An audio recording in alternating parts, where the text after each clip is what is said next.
Amén, Dios los bendiga, hermanos. Qué gusto saludarlos en esta mañana una vez más para compartir la palabra del Señor. Es importante que busquemos el rostro de nuestro Dios en oración y también que busquemos en su palabra las enseñanzas que tiene para nosotros y por supuesto que busquemos en el compañerismo, en el estar juntos, aunque sea esta frase estar juntos diferente a como la usábamos antes, porque ahora estar juntos significa estar conectados, estar en interacción a través de la internet para compartir la oración, la palabra, el ánimo, el aprecio, la esperanza, para compartir la alegría de vivir a pesar de las circunstancias.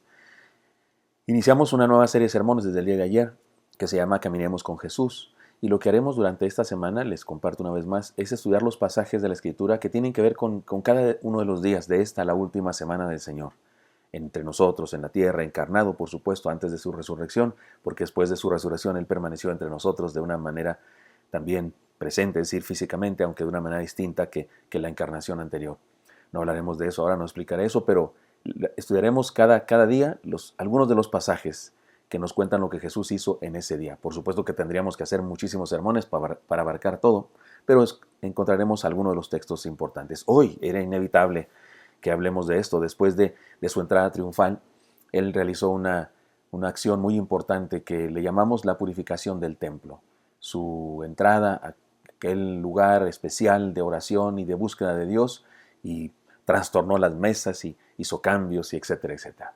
Pero vamos al pasaje. Es Lucas capítulo 19, versículos 41 hasta el capítulo 20, versículo 8 de Lucas. Dice así la palabra del Señor. Y cuando llegó cerca de la ciudad, al verla, lloró sobre ella diciendo, oh, si también tú conocieses a lo menos en este tu día lo que es para tu paz, mas ahora está encubierto de tus ojos, porque vendrán días sobre ti cuando tus enemigos te rodearán con vallado y te sitiarán y por todas partes te estrecharán y te derribarán a tierra y a tus hijos dentro de ti y no dejarán en ti piedra sobre piedra por cuanto no conociste el tiempo de tu visitación. Esto lo leímos de hecho el día de ayer en el sermón del culto dominical, en el sermón de la entrada triunfal. Sin embargo, tiene este contexto. De hecho, hay algunos eruditos que piensan que el Señor Jesucristo realizó esa limpieza del templo en 2 ocasiones. Algunos piensan que lo hizo en 2 ocasiones durante esta semana. Pero independientemente de eso, era importante leer este pasaje, porque este pasaje tiene, digámoslo así, el contexto teológico de lo que el Señor hizo en el templo en ese día. Tiene el contexto teológico. Él está tratando de despertar a su pueblo a que reconozca quién es Él, a que reconozcan las profecías y las enseñanzas que han recibido durante toda su vida y durante toda su historia, y que en ese momento parece que están dormidos y parece que no están aprovechando el tiempo de su visitación. Es decir, Él les visitó y ellos ni por enterados. Sigue diciendo el pasaje. Y entrando en el templo, y aquí comienza el asunto de la purificación del templo, y entrando en el templo, comenzó a echar fuera a todos los que vendían y compraban en él, diciéndoles, escrito está, mi casa es casa de oración, mas vosotros la habéis hecho cueva de ladrones. Y enseñaba cada día en el templo. Pero los principales sacerdotes, los escribas y los principales del pueblo procuraban matarle, y no hallaban nada que pudieran hacerle, porque todo el pueblo estaba suspenso oyéndole. Sucedió un día que enseñando Jesús al pueblo en el templo y anunciando el evangelio, llegaron los principales sacerdotes y los escribas con los ancianos y le hablaron diciendo, dinos, ¿con qué autoridad haces estas cosas? ¿O quién es el que te ha dado esta autoridad? Respondiendo Jesús les dijo, os haré yo también una pregunta, respondedme. ¿El bautismo de Juan era del cielo o de los hombres? Entonces ellos discutían entre sí diciendo, si decimos del cielo dirá, ¿por qué pues no le creísteis? Y si decimos de los hombres, todo el pueblo nos apedreará porque están persuadidos de que Juan era profeta. Y respondieron que no sabían de dónde fuese. Entonces Jesús les dijo, yo tampoco os diré con qué autoridad hago estas cosas. Esta es precisamente la ocasión en la que algunos piensan que se trata de una segunda purificación del templo, pero quiero usarlo en todo este contexto por lo siguiente, porque debemos reconocer una cosa, aquello de la purificación del templo no fue un asunto de una vez. De hecho, el texto dice que Jesús decía, cuando dice que decía, mi casa será casa de oración y ustedes la han hecho cueva de ladrones. Hay otros evangelios que dicen algunas cosas más sobre esto. Quiero que recordemos eso, pero además el texto está en presente y dice que Jesús hacía eso. Lo que significa es que no lo hizo. Y dice que decía esas palabras. No significa que las dijo, significa que las dijo muchas veces, que fue su enseñanza durante ese tiempo. Es muy probable entonces que durante ese tiempo, durante estos días, el domingo de entrada triunfal, el lunes y seguramente también otros días que estuvo en el templo, él dijo estas cosas. hizo estas cosas. Así que su acto de purificación en el templo, ahora quiero que lo reflexionemos de esta manera, no fue de una sola vez, sino de su presencia ahí siempre fue purificadora. Por eso, déjeme introduzco ahora para aplicar la enseñanza para nosotros y saber qué significó aquello que hizo él en esa ocasión y qué significó para nosotros. Permítame introducirme de esta manera.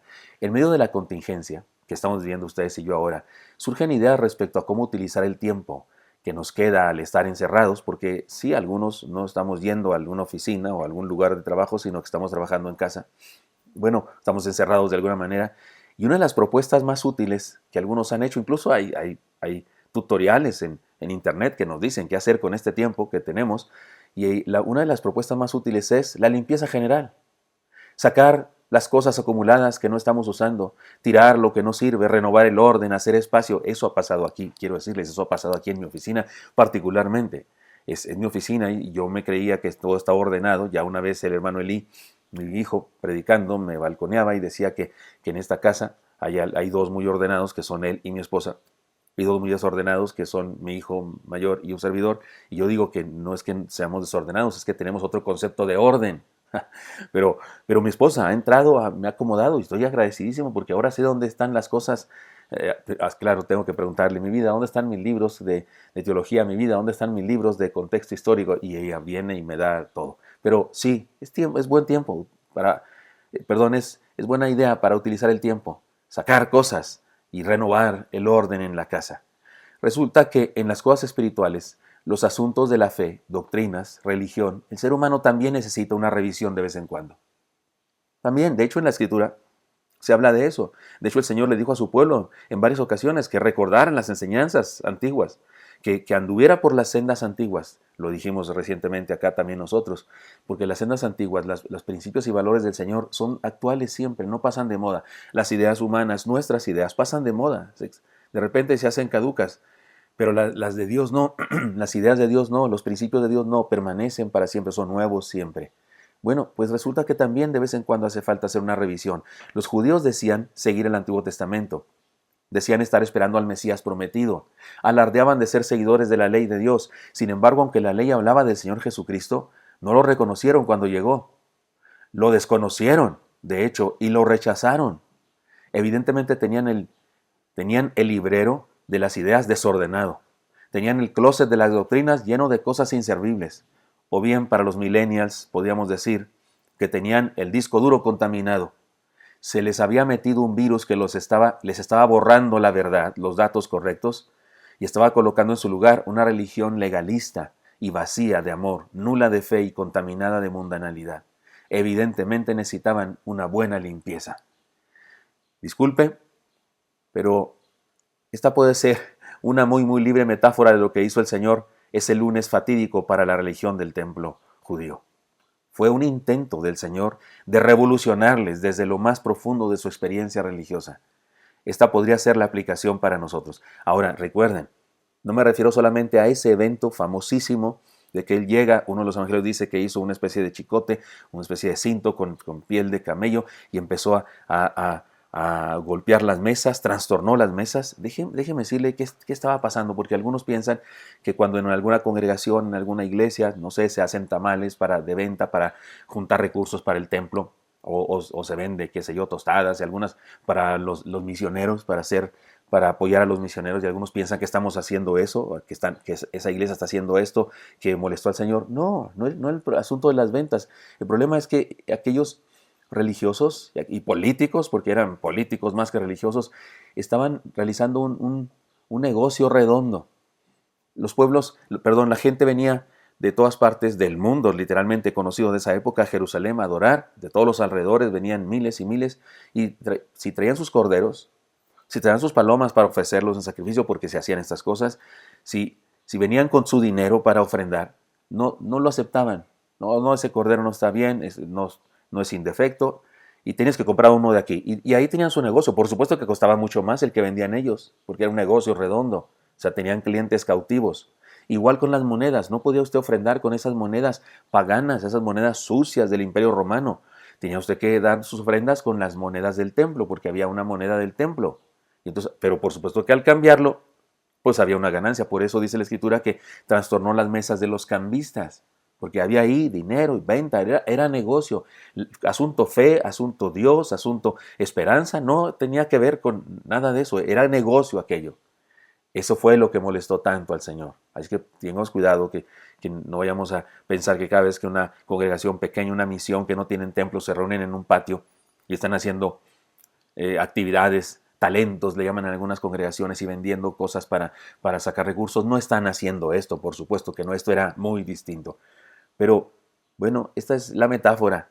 Necesitaban una limpieza de closet o de disco duro de su computadora.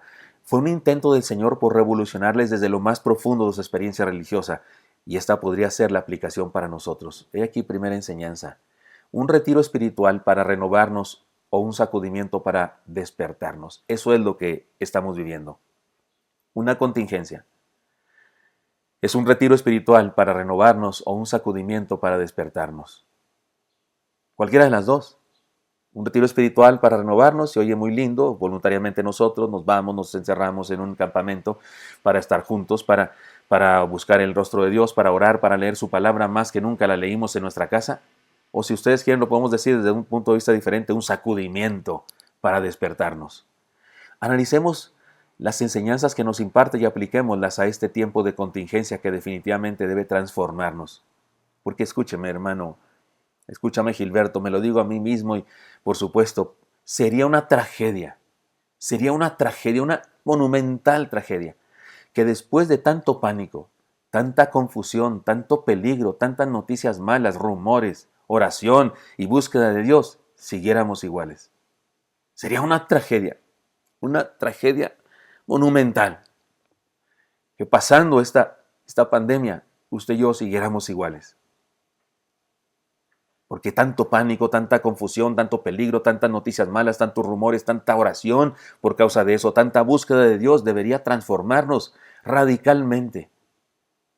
Si usted dice, no, yo ya estaba bien, yo estaba en el Señor Jesucristo, estoy creciendo, voy a la iglesia, diezmo, todos necesitamos una revisión, una renovación, una purificación de vez en cuando, y por de vez en cuando me refiero cada rato, todos los días. Esta experiencia debe ser un sacudimiento de parte de Dios que nos purifique, que nos ordene, que nos quite lo malo y nos regrese lo bueno, que nos quite lo necio y nos haga sabios, que nos perfeccione la fe y nos sane de las dudas, nos imparte esperanza y nos ayude a superar el temor.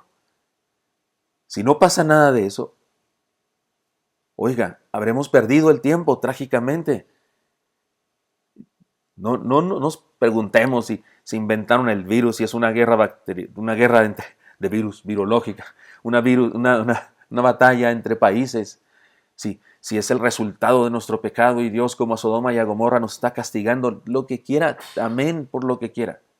Pero estamos viviendo una contingencia, utilicémosla como un sacudimiento, que sea una crisis como la que el Señor quiso causarles aquel día en el templo. Los metió en líos porque imagínense las monedas saltando para todos lados, imagínense las palomas volando, ya no tenían que vender, los trastornó por lo menos por un momento crucial, para darles un retiro espiritual para que fueran transformados, o para darles un sacudimiento, como dije acá, sí, un sacudimiento para despertarlos. Sería una tragedia que no experimentáramos algo así nosotros. Esta experiencia debe ser un sacudimiento de parte de Dios que nos purifique, que nos ordene, que nos quite lo malo, que nos regrese lo bueno, que nos quite lo necio, que nos haga sabios, que nos perfeccione la fe y nos sane las dudas, que nos imparte esperanza y nos ayude a superar los temores. Si no pasa nada de eso, oiga, qué tragedia. Habremos perdido el tiempo trágicamente. Pero no, debería hacernos mejores. Debería ser de nosotros mejores personas, más cercanos a Dios, más humildes, más sabios, porque reconocer nuestra vulnerabilidad y reconocer nuestra pequeñez y reconocer nuestras incapacidades y reconocer lo frágiles que somos los seres humanos, reconocer eso es ser sabios. El que se cree la gran cosa, el que se cree invencible, el que piensa que nada malo le va a pasar, está necio, está mal de la cabeza.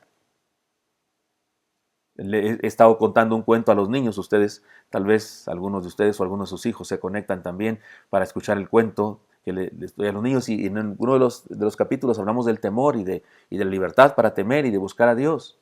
Y decíamos que temor no es no tener miedo. Temor es sobreponerse al miedo, porque ¿quién no tiene miedo? Pues el loco, el insensato, el bruto, el que está mal de la cabeza o el que está drogado, borracho o alguna cosa así. Es el único que no tiene miedo, porque de ahí para el real todos los demás tenemos miedo. Además, todos tenemos algún tipo de fobia. Yo hasta le confesé a los niños mi fobia, les dije que no le contaran a nadie, ojalá que no le hayan dicho a usted si es su papá, pero todos tenemos fobias. Todos tenemos cosas que superar. Y por supuesto, ni hablar de limitaciones. Si me pongo aquí a tratar de comprobar que tenemos limitaciones, pues es asunto perdido, ¿no? ¿Para qué? Usted sabe eso, usted y yo sabemos eso. Por eso, así como nos recomiendan algunos tutoriales en el internet, que debemos aprovechar el tiempo de esta contingencia para limpiar nuestro librero. Yo llegué un día, salí de bañarme y llegué aquí a mi oficina y dije, ¿dónde está mi oficina? ¿Dónde está mi oficina? Porque mi esposa me la había trastornado. Y hasta experimenté estrés por algunos días, experimenté choque cultural, ¿no? O choque geográfico, algo así, porque sentía que esta no era mi oficina. ¿Y dónde está el tiradero que tenía yo aquí? ¿Y dónde está la bola de papeles que tenía yo por acá? Pues mi esposa me había cambiado todo, ahora está, no se imagina, no puedo darles un recorrido acá, pero se ve bellísimo. De vez en cuando al alma hay que hacerle lo mismo, al cerebro hay que hacerle lo mismo, a las ideas, a las doctrinas, a los conceptos que tenemos con respecto a nuestro Señor. Porque,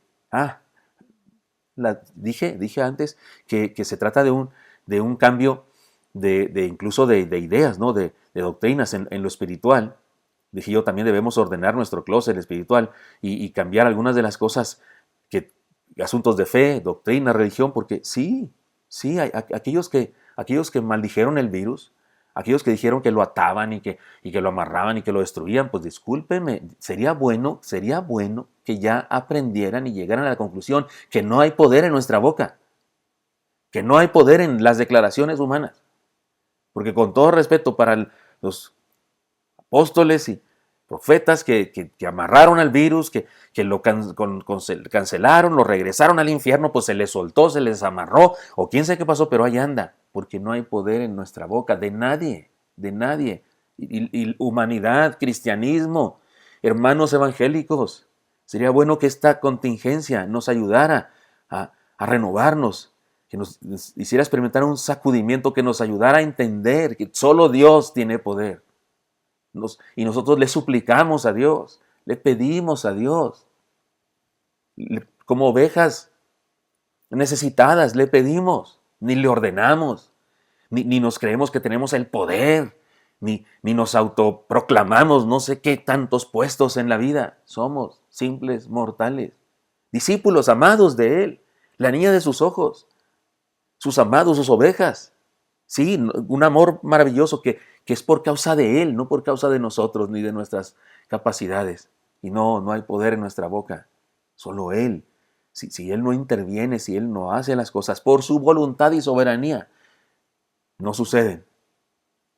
Si no pasa nada de esto, en ese sacudimiento, entonces habremos perdido el tiempo. Si después de esto somos los mismos, y si éramos soberbios y seguimos siendo soberbios y creyéndonos con el poder de no sé qué, entonces, qué vergüenza, qué desperdicio de sentimientos, qué desperdicio de temores, qué desperdicio de pánicos. Pero si hemos tenido estas experiencias, deberían ser para experimentar algo bueno. El Señor, eso quiso producir en el templo. Y lo que debió conseguir, sí lo consiguió en muchas personas, sin duda, es que creyeron, que despertaron y que entendieron que sus ideas religiosas tenían fecha de caducidad y estaban caducas, habían pasado de moda y que debían andar los caminos antiguos, las doctrinas originales. Perdón que voy a tomar agua. Así es que sí, mis hermanos queridos, se trató de un retiro espiritual para renovarnos. Y darnos un sacudimiento y despertarnos. Por eso, pienso que podemos reflexionar en esto. Transformados para encontrarnos con Dios. Primera área de transformación. Transformados para encontrarnos con Dios. Escrito está, mi casa es casa de oración, dijo el Señor. Solo leeré algunas de las porciones de esta narración. Esto está en Lucas 19:46. La esencia del templo era la posibilidad de poder estar en contacto con Dios. El templo era para poner en contacto a los hombres con Dios. Su énfasis no fueron los sacrificios ni las tradiciones. Hacer contacto con Dios fue aquello en lo que se puso atención. El Señor no dijo, mi casa será para hacer sacrificios. de corderos, ¿y qué importa? No dijo eso, dijo, mi casa será llamada casa de oración. Su atención, su enfoque del Señor fue en eso. No fue, mi casa será para que los sacerdotes vengan y ejerzan autoridad sobre sus ovejas. No fue eso lo que dijo. Dijo, en mi casa será casa de oración. Su énfasis fue contacto de los hombres con Dios. Asimismo, nuestra fe tiene una razón fundamental, acercar a los hombres y mujeres a Dios. Todo lo demás es secundario. Todo lo que hacemos tiene un propósito. Debe dar oportunidades a los seres humanos para que conozcan a Dios y se enamoren de Él. Si no lo hacemos, estamos robando vida. Estamos robándole el tiempo a la gente. Los que somos ministros religiosos, todo lo que hacemos en la iglesia, en el templo o en la casa o donde quiera que nos reunamos, es para que la gente tenga un encuentro con Dios. Hagamos de nuestras reuniones una oportunidad para que los que vienen se encuentren con Dios. Esta transmisión, si no comparto la idea y si no doy una oportunidad para que usted y yo, todos juntos, los que me están oyendo y juntos nosotros nos encontremos con Dios, entonces no vale la pena. Entonces que le corten la energía a esto porque no sirve para nada. Porque lo que hacemos es para encontrarnos con Dios, nos reunimos con Él. Eso es el punto. ¿Sí o no hacemos eso? Ese es el meollo de todo. Que nuestra enseñanza, por los medios que sea, ayude a alguien a encontrarse con Dios y a nosotros mismos. Más allá de cantos, dramas, unciones, ministración, tecnología, asesores de imagen y la erudición en nuestras experiencias religiosas, espirituales, más allá de eso, el asunto es que nos acerquen a Dios. Ya lo compartí en uno de los sermones de la semana pasada, que me encanta, me gozo abre uno su teléfono y montones, y puede escuchar al hermano Oscar Blanco y al hermano Iván Telles y al hermano Samuel Turcot y al hermano El Gabo y a Esaú, estoy diciendo cuates míos, y puede escuchar a montones de personas, y a Carlos Ramírez Garza, y a Piña, José Piña Flores, Esaú Sánchez, sí, puedes abrirlo, y a hermanas dando conferencias, predicando, a mi esposa que dio una conferencia y dirigió la oración para una actividad de UBLA, toda Latinoamérica. Es una bendición, y en algunos se nota que están grabando con un teléfono y con un teléfono que no es HD en la cámara y que no es un set, es así como yo, es su oficina, está lleno de libros y en alguna ocasión se ve una pijama por ahí colgando. No, hoy hay otros lugares, no hombre, hay otros que se nota que el hermano que está predicando de repente incluso voltea a otra cámara y así tipo Jacob Saludowski, fantástico, qué padre que tenga esa posibilidad, mi hermano. Y se nota que hay luces y que hay tecnología, pues. Y incluso se nota que no sé, hubo alguien que le estuvo limpiando ahí el sudor entre sermón y sermón. ¡Qué bendición! Amén. Lo que sea. No importa. Pero eso es secundario. El punto es que nos encontremos con Dios. Eso fue lo que el Señor Jesucristo dijo cuando hizo esa purificación, hizo ese escándalo, porque algunas personas incluso tienen problemas con eso que hizo el Señor Jesucristo. Porque incluso le preguntaron, ¿con qué derecho hiciste eso? Y él dijo que la ira de Dios le consumía. El celo de Dios le consumía. Fue derecho divino con lo que hizo eso. Y luego se enfoca. ¿Y en qué se enfocó? Oigan, es que los corderos no están purificados. Oigan, es que el dinero que están usando. No habló de eso. Nada de eso importaba. El asunto era el encuentro con Dios, que justamente todo aquello lo estaba impidiendo. De hecho, tenemos que reconocer, hay actividades en las iglesias en donde se impide el encuentro con Dios. Hay encuentro con la alabanza, hay encuentro con el grupo de alabanza, hay encuentro con el supuesto apóstol o falso profeta o falso apóstol, hay encuentro con él, pero todo eso es una especie de neblina que obstaculiza el encuentro con el verdadero Dios. En algunas congregaciones se echa ese humo, que todo está bien, no, déjenme usarlo ejemplo para enfatizar. No voy a decir que nada de eso sea malo, ya lo he dicho, no, pero es secundario. Es secundario porque si no sirve para encontrarnos con Dios, entonces no está sirviendo, sea lo que sea. La solemnidad de algunas iglesias. Yo soy pastor de una iglesia histórica, se llaman, se supone que somos los más solemnes. La solemnidad, si no permite un encuentro con Dios, no sirve para nada nuestra solemnidad. Es decir, no es cuestión del estilo, es cuestión de si logra o no logra, es cuestión de si permite o no permite que nos encontremos con Dios. Hay algunas congregaciones donde se echa ese humo que se echa en los conciertos mundanos. Alguien me preguntó sobre eso. Y yo le decía, no sé cuál es la idea, el sentido, pero cuando leo en la Biblia, encuentro que en la Biblia Dios echaba ese humo. Dios lo hacía. Cuando bajaba al tabernáculo, el Shekinah, la presencia de Dios, la gloria de Dios se manifestaba. Y dice que era como una cortina, como una nube que cubría el tabernáculo. De hecho, espantaba a los hebreos. Y decían, tú habla con Dios, le decían a Moisés. Y yo le decía al joven que me preguntó sobre eso, le decía, si es eso, si es el Shekinah, pues es pirata, porque esa no la hace Dios, esa la hace allá unos polvos, o yo no sé, ni sé cómo se usa eso, una máquina que echa eso. Yo conservo la esperanza que un día Dios se manifiesta y sea Él mismo que haga eso. Y si no es de Dios, entonces no vaya a ser que sea una cortina de humo que impida el encuentro con Dios y nos haga tener un encuentro humano, un encuentro con nosotros, un encuentro con la alabanza, un encuentro con la música. Que hagamos lo que hagamos, en presencia o por internet, nos acerque a Dios. Y una contingencia debe sacudirnos, debe renovarnos para que volvamos a eso, transformados para encontrarnos con Dios. Escrito está, mi casa será llamada casa de oración. Así es que, hermanos, más allá de cantos, dramas, unciones, ministración, tecnología, asesores de imagen, erudición, que nuestras experiencias espirituales nos acerquen a Dios. No hay ninguna otra cosa que valga la pena de la iglesia y de ser cristianos que eso. Y en segundo lugar, transformados para definirnos. Que este retiro espiritual que nos transforma o este sacudimiento que nos despierta sea una transformación para definirnos. En ese acto del Señor, siguió yendo al templo. El lunes siguió yendo al templo. Anduvo por ahí enseñando todo el lunes la palabra.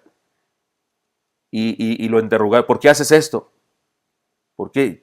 Lo querían interrogar. Y él, bien sabio como era siempre, lo querían agarrar así entre la espada y la pared, en curva, como dicen, y él los agarraba a ellos en curva y se las regresaba. Y en esta ocasión lo hizo, porque le pidieron que les dijera con qué autoridad, y él les preguntó.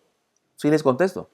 Pero va pregunta por pregunta, ¿no? Ustedes me hacen una, yo les contesto, pero ustedes me contestan una que yo les hago. Y les contestó, el bautismo de Juan era del cielo o de los hombres. Lucas 24. El cristianismo es una fe con opciones claras. ¿Qué está diciendo Jesús aquí? Esto, que el cristianismo es una fe con opciones claras. No hay confusión en los que siguen a Jesús. La verdad de Dios no tiene tinieblas. El Señor se nos ha revelado y nos ha querido dar a conocer sus propósitos, sus planes, sus estrategias y sus métodos. Y por medio de ello nos ha retado a definir nuestra vida en relación a Él. ¿Sabe qué le está preguntando a los que lo interrogaron acerca de su autoridad con qué hace eso? Le está diciendo, ¿ustedes con qué autoridad hacen lo que hacen? ¿Ustedes con qué autoridad creen lo que creen? ¿Ustedes por qué creen lo que creen? ¿Ya se definieron? ¿Ya decidieron qué creer o están así en el aire buscando la conveniencia? ¿O están así agazapados como políticos para saber si dicen a favor o si dicen en contra dependiendo del negocio, dependiendo de cuánto me sirve eso? Los indefinidos, los que dudan y los que no quieren comprometerse con la verdad, han perdido su oportunidad. El cristianismo es el más grande desafío jamás dado a un ser humano. El cristianismo es el desafío, el reto más importante que un ser humano experimenta en toda su vida. En la Biblia aparece por todas partes ese desafío. El día viernes de crucifixión, posiblemente estudiaremos aquel pasaje. ¿A quién quieren que os libere? ¿A Barrabás o a Jesús? Una vez más, el Dios eterno y poderoso sacudiendo a la humanidad y diciéndonos, escojan, defínanse. Por eso no es tan sencillo el milagro de la conversión. No es cuestión de solo levantar la mano. No, se trata de la experiencia más extraordinaria y desafiante de la vida. Es la decisión más trascendente que un ser humano puede tomar. Creer en Cristo y seguirle como un discípulo no es solo encontrar la respuesta a nuestras preguntas, sino ser desafiados a responder unas cuantas también. Oiga, no le da malestar, no le enoja, le da muina, dicen en mi rancho, no le da muina que estos se crean con derecho de venir a interrogar a nuestro Señor. ¿Qué les pasa? ¿Quiénes son esos? Alguien diría, ¿quiénes son estos pelagatos? Alguien diría así. ¿Quiénes son como dijo David, quién es este filisteo incircunciso? ¿Quiénes son esos? Religiosos sin Dios, religiosos vacíos de Dios. Tienen su religión como un modus vivendi, eso es lo único que consiguen, vivir de la religión, pero no tienen a Dios, no conocen a Dios, no saben que el templo es para encontrarse con Dios, creen que es para hacer negocios. ¿Y con qué derecho interrogan a nuestro Señor? ¿Con qué derecho? Y se pueden preguntarle, ¿con qué autoridad hace estas cosas? Él es el que pregunta y nosotros somos los que respondemos. El interrogado soy yo, el juez es Él. ¿Cómo le agarramos nosotros como jueces y a interrogar a Dios? ¿Qué es eso? ¿Quieres ser sanado? Le preguntó el Señor al paralítico de Betesda. 38 años tenía de no hacer nada, de vivir de la conmiseración de la gente. Y estaba al parecer a gusto con eso, porque cuando Jesús le pregunta, ¿quieres ser sanado? No respondió de inmediato, sí. No respondió de inmediato. Se me aparece a mí el Señor y me dice, ¿quieres ser sanado? Sí, le digo, de lo que sea. Ni siquiera le pregunto, ¿de cuál de todas mis enfermedades me piensa sanar? Porque tengo varias, tengo opciones para Dios. Soy diabético, soy celíaco, soy hipertenso y tengo principios de artritis. Así es que yo le diría al Señor, sí, amén, de la que me quiera sanar, de la que quiera. O si tengo mal el cerebro, que me arregle también el cerebro, lo que sea. Ni le pregunto de cuál me quiere sanar, o a lo mejor me está preguntando de todas, y de una vez aprovecho la oferta. Sí, Señor, ¿quiere ser sanado? No acaba de decir la palabra sanado para cuando yo estoy diciendo que sí, pero le preguntan, ¿quieres ser sanado? No, bueno, lo que pasa es que el ángel que viene y que remueve el agua y alguien desciende antes que yo y por eso no he podido. No estaba muy convencido, pero Jesús lo desafía. ¿Por qué? Porque es el que pregunta y nosotros somos los que respondemos. Y ese desafío más grande jamás dado a un ser humano. Todas estas preguntas que voy a seguir mencionando, todas son la misma. Se parece o tiene el mismo sentido, la misma intención que esta pregunta de Jesús a los religiosos. ¿Y ustedes qué opinan del bautismo de Juan? Era el cielo de los hombres. La misma pregunta es el desafío a un hombre a definirse. ¿Quién me ha tocado? Dijo el Señor. Cuando caminaba, hagan de cuenta el metro Pino Suárez a las 7 de la mañana, 8 de la mañana, no sé a qué hora es cuando está más lleno. Ahorita está vacío, pero cuando no hay contingencia está a reventar. Y así iba Jesús, apresurado por la gente. ¿Y quién me ha tocado? ¿Cómo que quién te ha tocado, Señor? Por Dios, pues todo mundo te toca. ¿Cómo? Pero él quería descubrir a aquella mujer. Así le preguntó a la mujer enferma de flujo de sangre. Fue a ella. Fue ella la que le estaba diciendo, ven acá. No soy solamente un ídolo, no soy solamente una magia que me tocas y te sanas. No, soy Dios. Soy el Hijo de Dios aquí en la tierra y quiero salvarte porque tu enfermedad del flujo de sangre es lo menos importante de tus males. El más importante es que me conozcas. Que no me conozcas es el problema, es el mal. Que no seas salvo es el problema, pero te puedo también salvar, no solo sanar. ¿Quién dice la gente y quién dicen ustedes que soy yo? Le preguntó a sus discípulos. Otra vez, esta es la pregunta más específica, digamos, más clara de todas, pero esta pregunta es la misma otra, la que le hizo a los religiosos y la que le hizo al paralítico, la que le hizo a la mujer. Mujer, ¿dónde están los que te condenaban? Le dijo a la mujer adúltera. ¿Sabe qué le está diciendo? ¿Ante quién eres pecadora? ¿Quién es tu juez? Eso le está diciendo. ¿Dónde están los que te condenaban? Si han ido, Señor. Ni yo te condeno, le dijo. Palabras de amor, de gracia, de misericordia más grandes, ¿no? Que puede haber. Pero otra vez la está desafiando. ¿Ante quién debes humillarte y reconocerte pecadora? Porque ya no están los que te acusaban, que son los que te importaban. Te importaba ser descubierta, ese era el problema, pero debería importarte la condenación y deberías buscar la gracia de Dios para ser salva. Vete y no peques más, le dijo.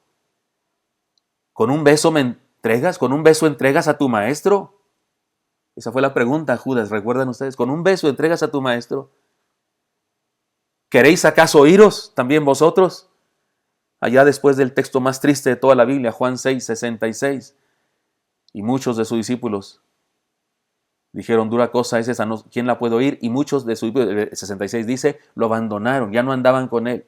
Y entonces él pregunta con vehemencia a sus discípulos, ¿queréis acaso oíros también vosotros? Y Pedro responde, como siempre, el aplicado del grupo, Señor, ¿a quién iremos si solo tú tienes palabras de vida eterna? Su respuesta fue la respuesta que esperaba Dios de cada una de estas preguntas. Y desde el Génesis, desde el mismo Génesis, Dios es quien pregunta y el hombre es el que responde. Y Dios preguntó, ¿dónde estás tú? Estaba escondido, Adán. ¿Por qué estás escondido? Porque estoy desnudo. ¿Y cómo sabes que estás desnudo? La mujer que me diste me dio. Y más tarde, a su descendencia, ¿dónde está tu hermano Abel? Hermanos preciosos, Él es el que pregunta. Amigos que me están escuchando, Dios es el que pregunta. No somos nosotros los interrogadores de Dios. ¿Quieres un encuentro con Dios? Respóndele sus preguntas. Cada una de estas preguntas es Dios hablándote a ti también. Lo que le preguntó a Adán, lo que le preguntó a Caín, lo que le preguntó al paralítico de Betesda, lo que preguntó a la mujer enferma de flujo de sangre, lo que le preguntó a la pecadora ya en el acto del adulterio, lo que le preguntó a sus discípulos. Cada una de esas preguntas se aplica a nosotros. ¿Dónde estás?, dice Dios. Aquí escondido, Señor, escondido del coronavirus, en casa, no puedo salir. Y le pregunta a Caín también, ¿dónde está tu hermano? ¿Dónde está tu hermano, el indigente? ¿Dónde está tu hermano, el miembro de la iglesia? Más solitario y más necesitado, ¿dónde está? ¿Ya le hablaste por teléfono? ¿Ya le ofreciste ayuda? ¿Qué te puedo dar? ¿Tienes necesidad de algo? ¿No alcanzaste a comprar alguna cosa? Tienes todas las preguntas aquí. ¿Quieres ser sanado?, le dijo al paralítico. ¿Quieres ser sanado? Sí, sí quiero ser sanado de mi alma, de mi corazón. No es él quien debe responder. ¿Por qué esta pandemia, Señor? ¿Quién tiene la culpa de estos virus? ¿Por qué a nosotros, Señor? ¿Cuándo va a terminar, Señor? ¿Por qué nos castigas así? No tenemos derecho a preguntarle. Ahora, no estoy diciendo que nos vamos a ir al infierno por preguntarle, que somos de lo peor por preguntarle, porque a veces nos ponemos santurrones, ¿verdad? Y cuando preguntamos ¿por qué?, siempre llega alguno más santurrón que nosotros y nos dice, no preguntes por qué, pregunta para qué. Sí, cierto, es verdad, tiene razón, absolutamente, es lógica espiritual, por supuesto, pero el mismo Señor Jesucristo desde la cruz del Calvario dijo, Dios mío, ¿por qué me has desamparado? Lo que significa que humanamente hablando en ocasiones cometemos el grave error de preguntarle a Dios. Pero está bien, ya lo hicimos, ya la regamos, está bien, pero ahora reconozcamos que no tiene por qué contestarnos, que si quiere contestarnos, nos contestará cuando quiera, pero lo que sí tiene derecho Él es de preguntarnos a nosotros, y nosotros debemos responderle, definirnos. ¿Quieres ser sanado? Sí. ¿Quieres creer en mí? Sí. ¿Quieres tomar tu cruz? Sí. ¿Quieres encargarte de tu hermano? Sí. ¿Quieres salir de tu escondite y tener un encuentro conmigo? Sí. Somos nosotros los que debemos responderle. Queremos ser sus discípulos, queremos ser sanados, queremos caminar con Él. Aceptemos el desafío a ser sus discípulos. Y tengo un desafío, pues, ahora también para todos nosotros. Le llamo desafío a la transformación porque recuerden, dijimos, pareció el primer punto, pero en realidad era como el título de la enseñanza, un retiro espiritual. Esta contingencia debe ser un retiro espiritual para renovarnos o un sacudimiento para despertarnos, como aquel que el Señor quiso provocar en el templo cuando el día lunes de esa última semana llevó a cabo un acto de purificación, no solamente el evento ese de trastornar todo, sino lo que estuvo haciendo durante todo el día visitando ese lugar. Transformados para encontrarnos con Dios, transformados para definirnos, para responder sí a las cosas que Él nos demanda. Así que tengo un desafío para nosotros a la transformación. Esté equivocado quien cree que el cristianismo es una religión que involucra solo una parte pequeña de la vida. Está equivocado quien cree que la fe cristiana se vive en el templo y los domingos. Está en un grave error quien cree que su relación con Dios es un asunto solo del cielo. Jesús vino a este mundo a cambiar las tinieblas del ciego en luz, la imposibilidad del paralítico en capacidad, la tristeza de vida en gozo, la ignorancia en revelación, la condenación en salvación y la muerte atroz en vida. Esa sí es transformación. Su amor es transformador, su gracia es fuerza que santifica, es fuerza que santifica, y su plan es toda una revolución en el interior de todo ser humano. Y en sus relaciones interpersonales, la revolución más grande del mundo es la que opera Dios en el corazón de un ser humano. Así que su proyecto incluye un movimiento social que cambia las circunstancias de la historia, pero comienza con un movimiento espiritual en el corazón de un ser humano.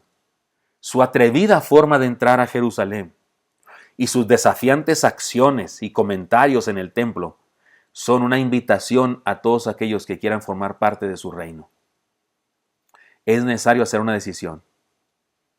Como la fábula de Esopo, ¿recuerdan aquella fábula? El cordero huyó del lobo y se metió en el templo porque un cordero corre bastante más lento que un lobo. Y un lobo regularmente no va solo, va con su jauría.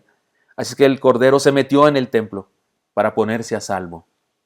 Pero el lobo le dice desde afuera, sé que estás ahí, de cualquier manera morirás, porque vendrá el sacerdote y te sacrificará. En los templos se sacrifican corderos.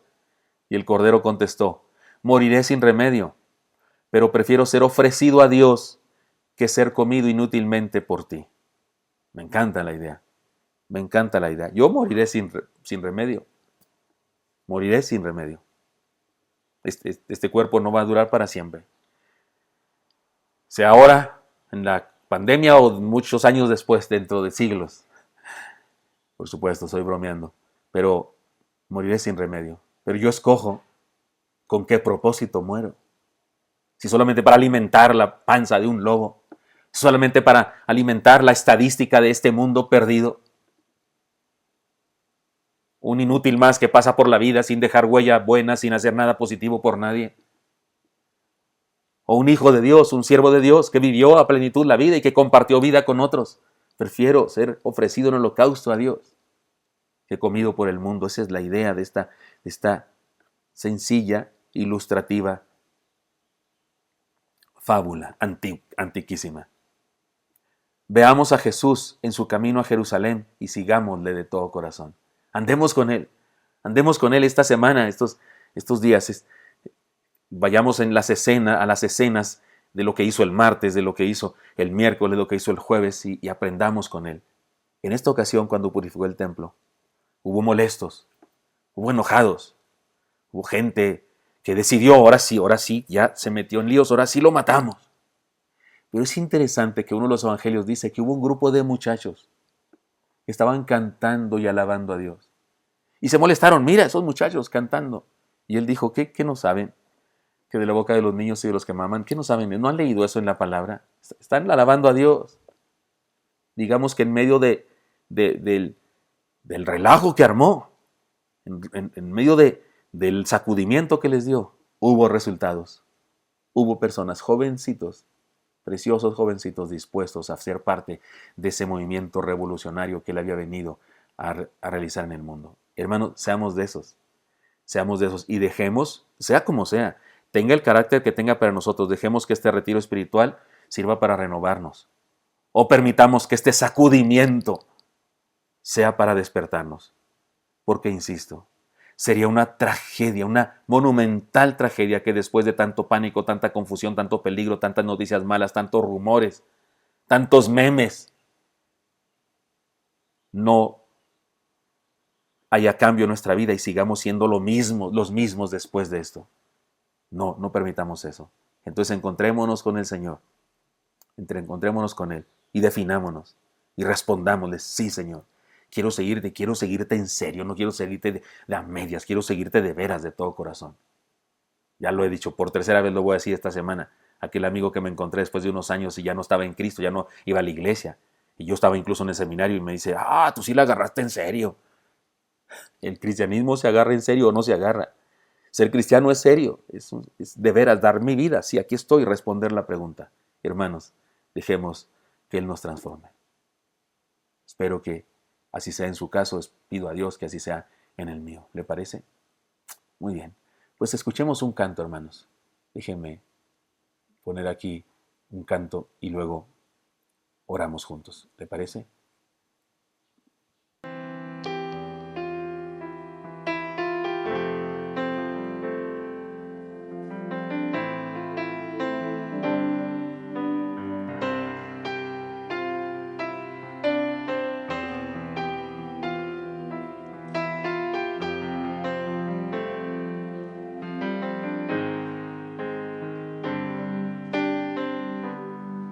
Quiero habitar bajo tu altar y conocerte más y más. Quiero contigo platicar y solo así encontrar la paz. No quiero estar lejos de ti, quiero encontrarme en tu mirar. Quiero sentirte junto a mí y de tu mano caminar. Quiero sentir tu abrazo paternal y ser tu amiga más leal. Yo quiero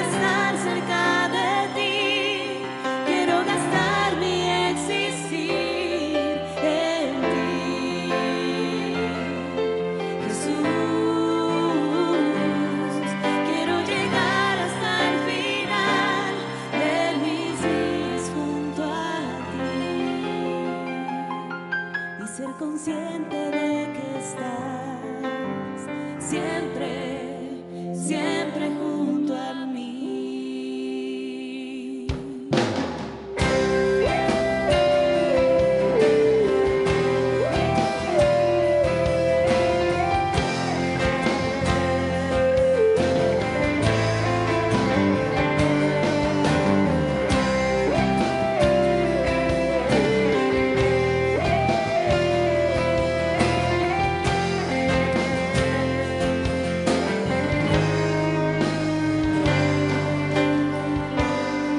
Tú siempre vas junto a mí, aunque yo llegue a claudicar y aunque me llegue a alejar, tú siempre estarás ahí. Tú permaneces siempre fiel, aunque yo sigo siendo infiel. Por eso en ti está mi fe, por eso yo te seguiré. Quiero sentir tu abrazo paternal y ser tu amiga más leal. Yo quiero estar cerca de ti, quiero gastar mi existir en ti. Jesús, quiero llegar hasta el final de mis días junto a ti y ser consciente de que estás siempre, siempre junto a mí.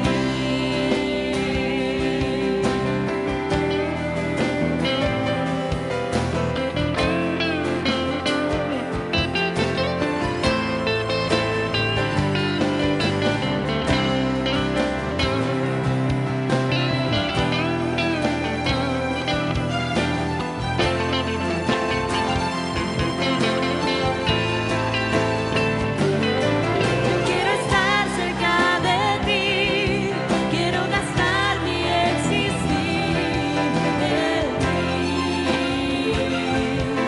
Jesús, quiero llegar hasta el final de mis días junto a ti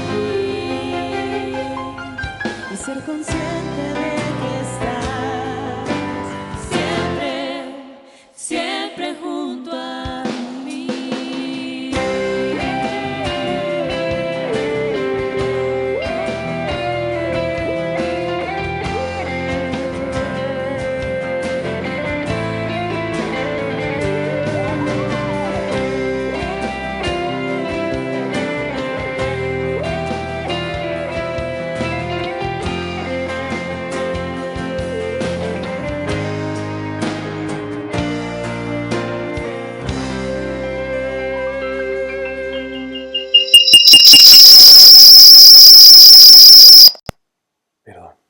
Perdón. Se vale soñar, ¿no? Soñemos que al terminar la contingencia seremos mejores. Habremos aprendido todos los cristianos que el poder viene de Dios y cesemos nuestro intento de empoderarnos porque Él ya es poderoso y no hace falta nadie más poderoso. Somos sus ovejas humildes que le buscamos en nuestra debilidad, porque cuando soy débil, entonces soy fuerte. Y que reconozcamos que Él es el único que puede, por su palabra, hacer cosas. Sueño con esa transformación. Sueño con que se acabe esa especie de carrera de prestigio por títulos nobiliarios, más altos cada vez, más allá de pastor y más arriba y más arriba y más arriba. Como la torre de Babel, construyendo una torre para llegar hasta Dios por esfuerzo humano. Sueño con que las diferencias de denominación, no importa que sigan ahí, pero que seamos hermanos y que juntos combatamos contra el mal, porque nuestro enemigo es el mal, el pecado, la devastación moral, la posibilidad de la condenación del ser humano.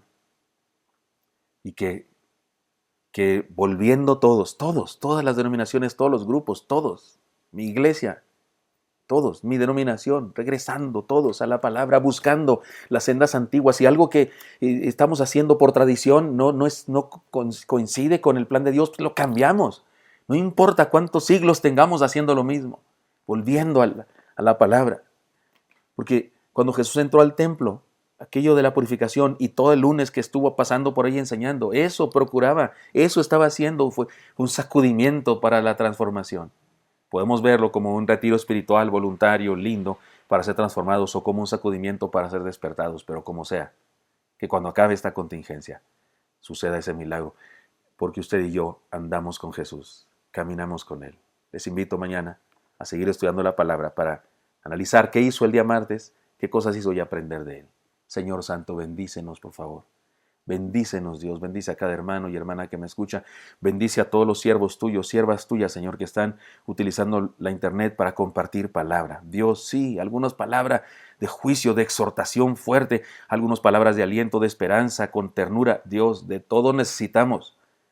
Usa a todos mis hermanos y hermanas, a los que yo conozco, a los que no conozco y también están haciendo lo suyo, a los que tienen una gran tecnología y a los que están haciendo un esfuerzo con poca tecnología. A todos, úsanos, Dios, para que nos encontremos contigo y para que experimentemos una real transformación, respondiendo tus preguntas y definiendo nuestra vida. Te pido esto, Señor, para todos en Cristo Jesús. Amén.